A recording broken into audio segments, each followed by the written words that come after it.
Hi hello ನಮಸ್ತೆ. ಎಲ್ಲರೂ ಹೇಗಿದ್ದೀರಿ? ನಾನು ಚೆನ್ನಾಗಿದ್ದೀನಿ. ನೀವು ಹೇಗಿದ್ದೀರಿ ಅಂತ ಕಮೆಂಟ್ ಮಾಡಿ. ಮತ್ತು ಇವತ್ತೊಂದು ನಾಟಿ ಸ್ಟೈಲ್ ಮೀನು ಸಾಂಬಾರು ಮಾಡ್ತಾಯಿದ್ದೀನಿ. ಅದು ಹೇಗಿದೆ ಅಂತ ನೀವೇ ಕಾಮೆಂಟ್ ಮಾಡಿ ಹೇಳಿ.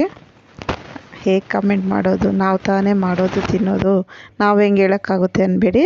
ನಾನು ಮಾಡಿರೋ ಸ್ಟೈಲ್ ನೋಡಿಬಿಟ್ಟು ಹೇಗಿದೆ ಅಂತ ಕಾಮೆಂಟ್ ಮಾಡಿ ತಿಳಿಸಿ. ಹಾಗೆ ನನ್ನ ಚಾನಲ್ನ ಸಬ್ಸ್ಕ್ರೈಬ್ ಮಾಡ್ಕೊಳ್ಳಿ ಹೊಸ್ದಾಗಿ ನೋಡ್ತಾ ಇರೋರು. ಹಾಗೆ ಶೇರ್ ಮಾಡಿ, ಲೈಕ್ ಮಾಡಿ.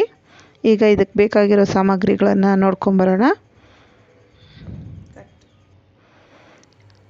ಇಲ್ಲಿ ನಾನು ಸಾಂಬಾರು ಈರುಳ್ಳಿ ಮತ್ತು 1 kg ಮೀನು ತೊಗೊಂಡಿದ್ದೀನಿ.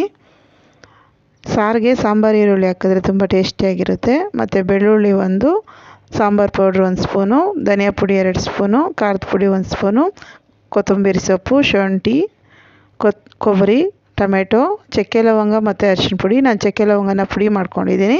ಹಾಗೆ ಹುಣಸೆ ಹಣ್ಣು ಸ್ವಲ್ಪ ತೊಗೊಂಡಿದ್ದೀನಿ. ಹಾಗೆ ಸ್ವಲ್ಪ ಸೋಂಪು. ಇಷ್ಟನ್ನು ಮಿಕ್ಸಿಗೆ ಹಾಕ್ಕೊಳ್ಳೋಣ ನುಣ್ಣಕ್ಕೆ. ಈಗೊಂದು ಕಡಾಯಿ ಇಡೋಣ. ಸ್ವಲ್ಪ ಎಣ್ಣೆ ಹಾಕೋಣ. ಮೀನು ಸಾರಿಗೆ ಎಣ್ಣೆ ಹಾಕಿದಷ್ಟು ತುಂಬ ಚೆನ್ನಾಗಿರುತ್ತೆ. ನೋಡ್ಕೊಂಡು ಹಾಕ್ಕೊಳ್ಳಿ, ನಿಮ್ಗೆ ಎಷ್ಟು ಬೇಕೋ ಅಷ್ಟು. ಇಲ್ಲಿ ನಾನು ಸ್ವಲ್ಪ 1 kg ತಾನೇ, ಅದಕ್ಕೆ ಸ್ವಲ್ಪ ಹಾಕ್ಕೊತಾ ಇದ್ದೀನಿ. ಈಗ ಸಾಸಿವೆ ಸಿಡೀಲಿ. ಸಾಂಬಾರು ಈರುಳ್ಳಿನೇ ಒಗ್ಗರಣೆಗೆ ಹಾಕ್ಕೊತಾ ಇದ್ದೀನಿ ಮತ್ತು ಕರಿಬೇವನ್ನ. ಇದನ್ನು ಚೆನ್ನಾಗಿ ಫ್ರೈ ಮಾಡ್ಕೊಳ್ಳೋಣ.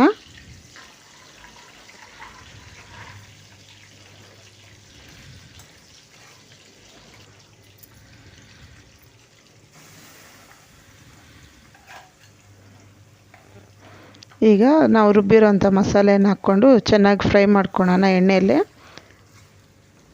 ಇದೇನು ಹಸಿ ವಾಸನೆ ಹೋಗೋವರೆಗೂ ಫ್ರೈ ಮಾಡ್ಕೊಂಡೇ ಇರೋ ಅಷ್ಟೇನಿಲ್ಲ. ಎಣ್ಣೆಯಲ್ಲಿ ಚೆನ್ನಾಗಿ ಮಿಕ್ಸ್ ಆಗಲಿ ಅಂದ್ಬಿಟ್ಟು ಮಾತ್ರ ಕಲಿಸ್ತಾ ಇದ್ದೀನಿ. ಈಗ ನಾವು ಮಿಕ್ಸಿ ಜಾರ್ಗೆ ಸ್ವಲ್ಪ ನೀರು ಹಾಕ್ಬಿಟ್ಟು ಅದನ್ನು ಕಲಸಿ ಹಾಕೋಣ.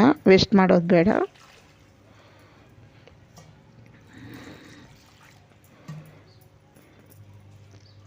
ಈಗ ನೀವು ನೀರು ನೋಡ್ಕೊಳ್ಳಿ. ನಿಮಗೆ ಮಂದ ಬೇಕಾದರೆ ಸಾರು ನೀರು ತೆಳ್ಳಗೆ ಹಾಕ್ಕೊಳ್ರಿ. ಇಲ್ಲ ನಮ್ಗೆ ಗಟ್ಟಿ ಬೇಕು ಅಂತಂದರೆ ನೀರು ಕಮ್ಮಿ ಇಕ್ಕೊಳ್ಳಿ. ನಾನಿಲ್ಲಿ 1 kg ಮೀನಿಗೆಲ್ಲ ಇಷ್ಟು ನೀರನ್ನ ಹಾಕಿದ್ದೀನಿ.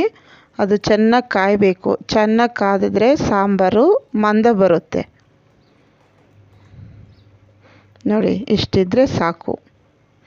ಈಗ ನಾನು ರುಚಿಗೆ ತಕ್ಕಷ್ಟು ಉಪ್ಪನ್ನು ಹಾಕ್ತೀನಿ.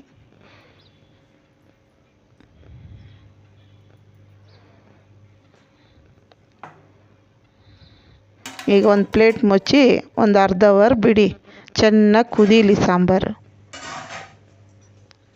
ಈಗ ನೋಡಿ ಚೆನ್ನಾಗಿ ಕುದೀತಿದೆ. ಅರ್ಧ ಅವರ್ ಆಗಿದೆ. ಎಣ್ಣೆ ಎಲ್ಲ ನೋಡಿ ಮೇಲಕ್ಕೆ ಬಂದಿದೆ. ಇವಾಗ ಇಷ್ಟು ಮಂದ ಇದ್ದರೆ ಸಾಕು. ಈಗ ನಾವು ತೊಳೆದಿಟ್ಕೊಂಡಿರೋಂಥ ಮೀನನ್ನ ಒಂದೊಂದೇ ಹಾಕೋಣ.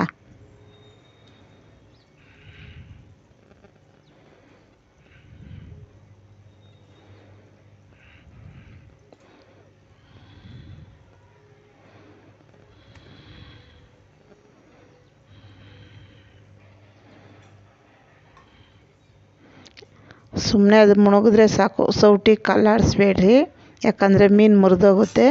ಈ ಥರ ಬಾಣಲಿನೋ ಕಡಾಯಿನೋ ಇಕ್ಕಿದ್ರೆ ಸುಮ್ಮನೆ ಈ ಥರ ಅಲ್ಲಾಡಿಸಿ ಸಾಕು. ಒಂದು 3 ನಿಮಿಷ ಸಾಕು ಚೆನ್ನಾಗಿ ಕುದೀಲಿ.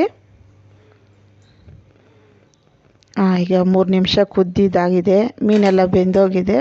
ಈಗ ಒಂದು ಪ್ಲೇಟೇ ಮುಚ್ಚಿ ಒಂದು 15 ನಿಮಿಷ ಇಲ್ಲ 1/2 ಅವರ್ ಬಿಟ್ಬಿಡಿ. ಈಗ ಒಂದು ಪ್ಲೇಟಲ್ಲಿ ಅನ್ನ ಹಾಕ್ಕೊಂಡು ಮೀನು ಹಾಕ್ಕೊಂಡು ತಿನ್ನಿ. ಸೂಪರಾಗಿರುತ್ತೆ. ಮುದ್ದೆಗಂತೂ ಇನ್ನೂ ತುಂಬ ಚೆನ್ನಾಗಿರುತ್ತೆ. ನಾನಿಲ್ಲಿ ಅನ್ನ ಹಾಕ್ಕೊಂಡಿದ್ದೀನಿ.